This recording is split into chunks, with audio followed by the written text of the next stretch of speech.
Assalamu alaikum. Walaikum assalam warahmatullahi wabarakatuh. Brother, as we all know, that Quran is for guidance, the do's and the don'ts, the instruction manual is. Still, most of the sects, most of the leaders, they say, if I don't read it with understanding, the meaning may differ. You may not be able to read between the lines. This is what is Zahir. The Batil meaning is not for you, vagera vagera. So, I want your reply in brief.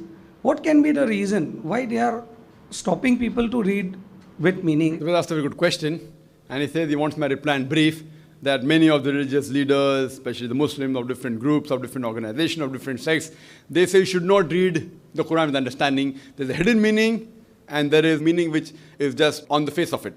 You do not know the hidden meaning, therefore you should not read. And the reply of this, in brief, I've given a talk, Al-Quran, should it be read with understanding, with a question and answer session, which is approximately 3 hours. The Covert went for 3.5 hours, but to make it 3 hours, we cut some of the questions, to make it compact, to make it within 3 hours. That will be in brief. I'll try to give a highlight of the brief, or the brief of the brief, that Allah says in the Quran, in no less than 4 different places. In the same surah, in Surah Qamar, chapter number 54, verse number 17, verse number 22, verse number 32, and verse number 40, Allah says that وَلَقَدْ يَسَّرْنَا الْقُرْآنَ لِلذِّكْرِ فَهَلْ مِن مُدَّكِّرٍ. That we have made the Quran easy for you to understand, then which of you shall not receive admonition? We have made the Quran easy for you to memorize. So when Allah says we have made the Quran easy for you to understand, who will not receive admonition?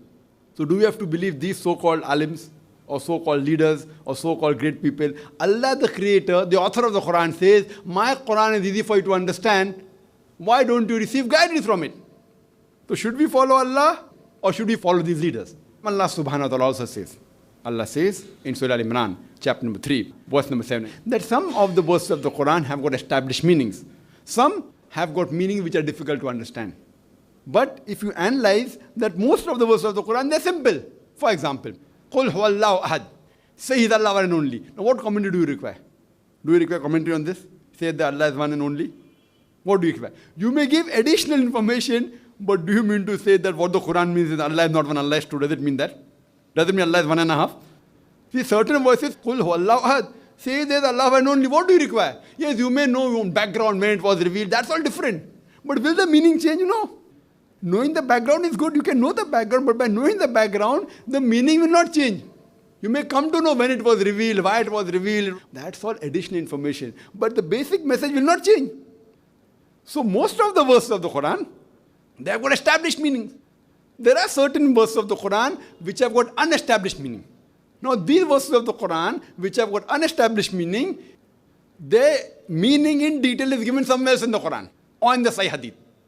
So certain verses of the Quran which may require more explanation, you have to go for cross-reference. The best reference of the Quran is the Quran itself. If you go to other verses, you get the detailed answer. Or you may have to go to Sahih Hadith. Or you may have to go to expert, as Allah says in the Quran. In Surah Nahl, chapter number 16, verse number 43. And Surah Anbiya, chapter number 21, verse number 7, Allah says, فَاسْأَلُوا أَهْلَ الذِّكْرِ إِن كُنتُمْ لَا تَعْلَمُونَ. If you don't know, or if you have doubt, ask a person who is knowledgeable. So when you have certain things which are doubtful in the Quran, then you may go and ask an expert. But things like Qul huwallahu ahad, Allah one only, you don't have to go to an expert. While reading the translation of the Quran, if you come across certain things which you may feel have got multiple meanings, then you can go to a specialist. And this is a small percentage. But there are people who give various arguments that why you should not read the Quran with understanding. And they give argument. I'll just give a couple of the things I quoted in my talk. The rest you can see in my video cassette. There are people who give the example, if you have a kacha license, a temporary license, and if you have an accident, the police will give you less punishment. If you have a permanent license, if you have a pakka license, and then if you have an accident, the police will give you double punishment. Therefore, if you read the Quran, and then if you sin, then gone. Allah will give you big punishment. Don't read the Quran, then if you do sin, then less punishment. Very good logic. And I have an argument of agreeing. The way I debate is like, there's a thing in martial arts, which I always tell, that if opponent is very big, if he tries to punch you, etc., use his power to throw him over. Whether it be judo, whether it be aikido, we use his power to throw him over. So you go in his direction, in the same direction. If he comes to punch, I sidestep and I throw him over. If he catches my collar and pushes me, I take a step back and I get him down on the ground. So this is using his force, agreeing For example, someone says 2 plus 2 is equal to 5. Okay, fine. Take 2 rupees, take 2 rupees, give me 5 rupees. Take 2,000, take 2,000, give me 5,000. Take 2 lakh, take 2 lakh, give me 5 lakh. So what I say, if I agree with you for sake of argument, that if you have a kacha license, temporary license, and if you bang up a car, then maybe the police will fine you 1,000 rupees. If you have a pakka license, a permanent license, and if you bang up the car, the police will fine you 2,000 rupees. But I tell the chances in a span of 5 years that if you have a pakka license, you'll bang up the car is once. So at the end of 5 years, you pay 2,000 rupees. But if you have a kacha license, you don't know how to drive the car. You don't know how to drive the car. And with the temporary license, you keep on driving, the chance you bang up the car is 50 times. So end of 5 years, you end up paying 50,000 fine. So is it preferable 50,000 fine or 2,000 fine? So you have to sometimes agree with them and prove them logically they're wrong. And various examples. And I've given one more incident. That first time when automobiles came in India, no one knew how to drive. So the company, along with the car, they even supplied the driver. No one knew how to drive. So along with the car, they supplied the driver. So one Nawab of Hyderabad, he buys a car. So along with the car, the company gave him a driver. So one day in the morning, he tells the driver that today morning I want to take my wife Begum Sahiba for shopping. Keep the car ready. So he says, Nawab Sahib, the car is out of order.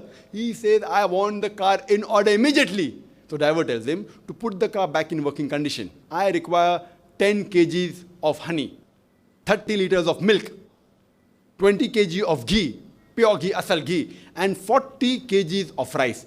That also basmati rice. So Nawab Sahib gives him 10 kg of honey, 20 kg of ghee, 30 liters of milk, and 40 kgs of pure basmati rice. He takes it and gives it to his wife, and within a few minutes the car is in working condition. I am asking a question. Today if your driver, if he tells you he requires 10 kg of honey, 20 kg of ghee, 30 liters of milk, and 40 kg of basmati rice, will you give it to him? What will you do? What will you do? You'll kick him out of the job. You may not be a mechanic.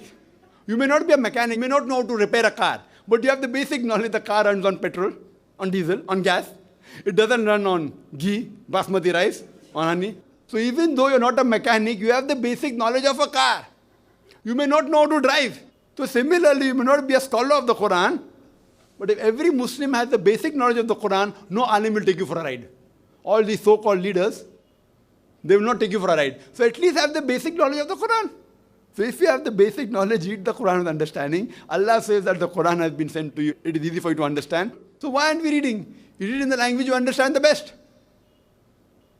And for more details, refer to my video cassette, Al-Quran should be with understanding. Hope that answers the question.